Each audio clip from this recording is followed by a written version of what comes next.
All right, everyone. My name is Susan, and I've been a social worker in rough neighbourhoods like this for about 30 years. I'm not here to lecture from a textbook. I've sat at kitchen tables just like yours. I've seen the struggles, and I've seen the strength it takes just to get through the day. And that's what I want to talk about today, strength, and the cost of being that tough all the time. We all know what it means to be tough. When money's tight, when there's trouble on the street, when people you count on are battling their own demons, you learn to build a wall around yourself. You put your head down, you power through, and you survive. We take pride in that, and we should. But what's the cost of being that tough all the time, for years on end? Think about a car engine. If you redline it for a minute to get out of danger, that's fine. But what happens if you have to redline that engine every single day for years just to get to work? The engine gets worn down. It overheats, it breaks down in ways you don't expect. Our bodies and minds are the same way. Living with constant stress, not knowing if rent will be paid, hearing sirens all night, walking on eggshells in your own home, that's like redlining your own engine day in and day out. There's a name for the result of that long-term engine burn: complex trauma or complex PTSD. Now, I know what many of you are thinking. PTSD, that's for soldiers. Or trauma, lady, that's just called Tuesday round here. You're right. It is normal life for many of us. But just because something is common doesn't mean it isn't causing damage under the surface. This isn't about a one-time thing, like a car crash. This is about the slow, steady pressure that never lets up. It's the drip, drip, drip of a leaky pipe in the wall.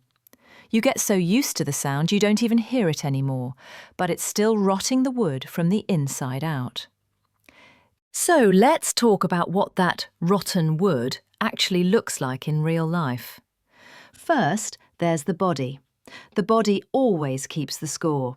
It's the chronic back pain doctors can't explain, the stomach that's always in knots, the splitting headaches, the constant exhaustion. That's not you being lazy, that's your body's alarm system stuck in the on position for 20 years. Second, there's the short fuse, or no fuse at all, that sudden flash of anger over something small, and later you feel terrible and don't know why. Or the opposite, feeling completely numb, like you're watching your life from behind thick glass. That's not a character flaw, it's a circuit breaker in your head that's flipped because it's overloaded. Third, it's the trouble with people, wanting to be close to someone but never really trusting them. You keep them at a distance because you've learned that getting close means getting hurt.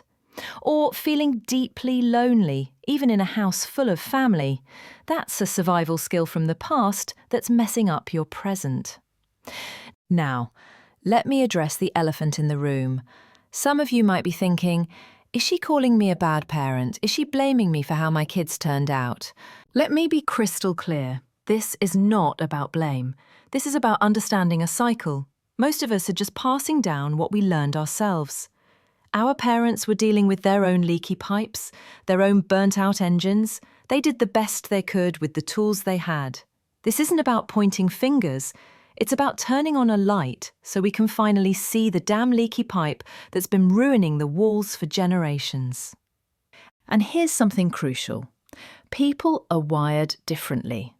You might wonder, my brother and I grew up in the same house, he's fine. Why am I struggling? Think about plants. Some plants, like dandelions, can grow in the crack of a sidewalk. Others, like orchids, need very specific conditions to thrive. People are the same. Some of us are dandelions. We can take a lot of punishment and keep going. Some of us are orchids. We're more sensitive to our environment. An orchid isn't a weak dandelion, it's just a different kind of plant. When you live through constant stress, the orchid people in the family are going to show the damage more. That's not them being weak. If someone can't see the board, you don't call them weak, you get them glasses. Understanding complex trauma is like getting glasses. It helps us see clearly what's really going on. So, why are we talking about this? Because understanding this changes everything. It changes the question from what the hell is wrong with you to what happened to you. It allows us to give ourselves and our family members a little bit of grace. It helps us understand why we're so tired, why our bodies hurt, why our fuse is so short. It gives us a name for the fight we've been fighting our whole lives. And once you can name it, you can start to do something about it.